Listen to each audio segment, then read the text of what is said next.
Bueno, una nueva tanda de audios de arqueología por teléfono. Un espacio para hablar de arqueología y hablar de filosofía, hablar de historia, todo vinculado con el pasado de la gente. Vamos. En arqueología urbana es bastante común que se excaven casas abandonadas o casas que solamente han quedado las ruinas. En una casa de habitación, de vivienda, es común, digamos que, sobre todo de cierta edad, de cierto momento histórico, supongamos el siglo XIX, la basura fuera a parar a los pozos. Entonces ya hemos visto en algún podcast qué significaba un pozo de basura. Pero supongamos que, bueno, nos toca ir a excavar una casa. Excavar una casa es algo muy divertido. Pues nosotros, bueno, es como una especie de abrir una ventana o espiar por la cerradura, ¿no? Porque estamos viendo, bueno, a ver cómo la gente en algún momento vivía, bueno, qué comía, qué tipo de implementos de vajilla usaba. Es medio como una cuestión de chisme, ¿no? También la arqueología. Pero es interesante el hecho de que cuando excavamos, cuando vemos a ver lo que hay en un pozo de basura, generalmente doméstico, bueno, en ese pozo aparecen un montón de cosas. Algunas cosas serán más costosas, otras menos costosas, depende del tipo de familia que vivía o el tipo de habitantes, ¿no? Entonces, esa cuestión de gradación de los objetos, de los fragmentos, es muy interesante también. Porque en una casa del siglo XIX, supongamos, ¿no? En una casa del siglo XIX, no necesariamente era una cuestión homogénea, que todo el mundo usaba la misma ropa y los mismos platos y tomaba la misma bebida y comía la misma comida.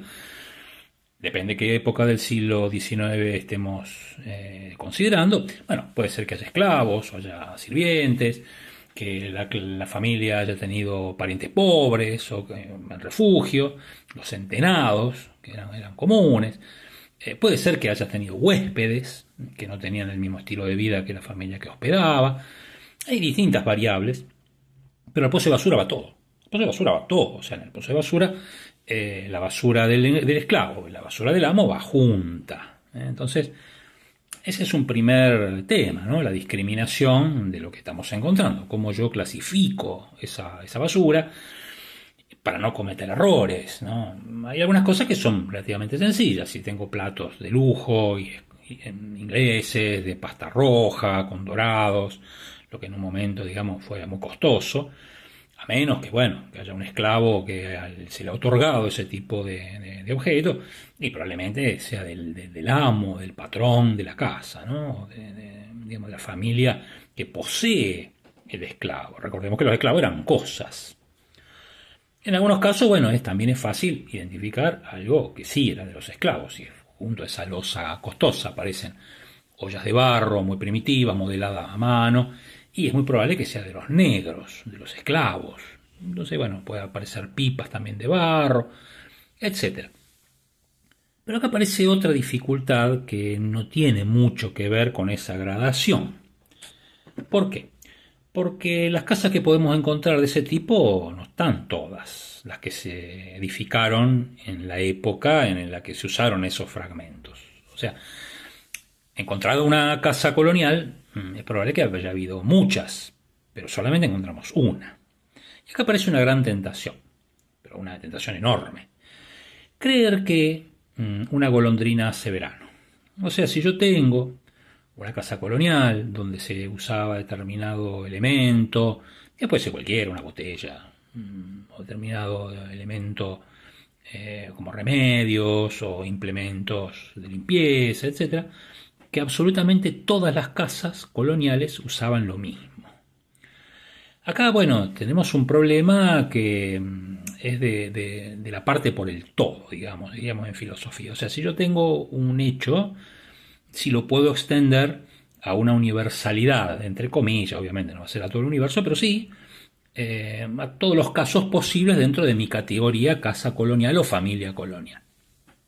Algunas cosas puedo, evidentemente, pero que yo tenga, digamos, elementos, es fácil comprobarlo, elementos para la época costosos, no quiere decir que toda la gente de ese momento consumía cosas costosas.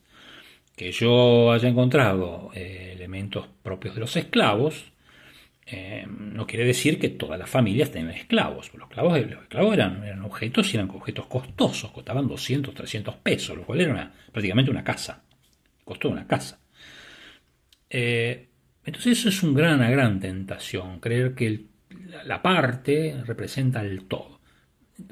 Pero ahí me podrán decir, bueno, pero un callejón sin salida, porque, claro, entonces no hay manera de conocer la vida colonial más que de esa familia. O sea, no tengo más que una familia colonial, la cual ha arrojado esos restos y es lo único que tengo. Sí, es cierto, o sea, no sé, eso no se puede negar. Es lo único que tengo, pero hay una opción.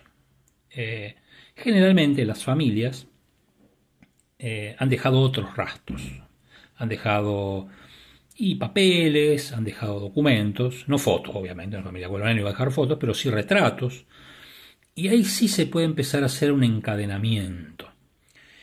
Algunas cuestiones pueden ser lógicas.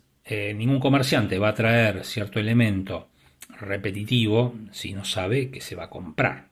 Supongamos botones.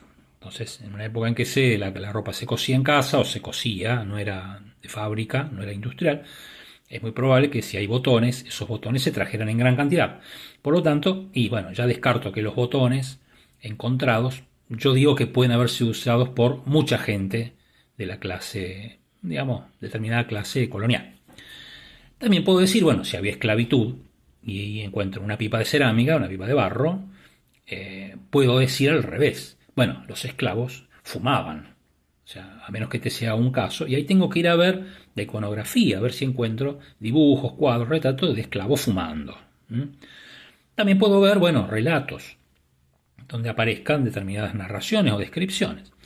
O sea, lo que estamos viendo ya no es un todo por la parte, o sea, que reconstruir un todo por un pedacito, sino que estoy viendo una red que forma parte del conocimiento, que está formando el conocimiento, y está armado, digamos, por restos materiales, lo que encontré en el pozo, restos documentales, que son otro tipo de fragmentos, creo que ya lo hemos dicho en algún momento, otro tipo de fragmentos, relatos, literatura, puede ser descripciones, puede ser literatura, digamos, cuentos, novelas, etcétera, y voy armando una red que me va conteniendo esa casa, que es la única que tengo. Entonces, este es el trabajo de la arqueología urbana, para tratar de que esa casa no sea un caso aislado, no sea una excepción, porque es lo único que encontré.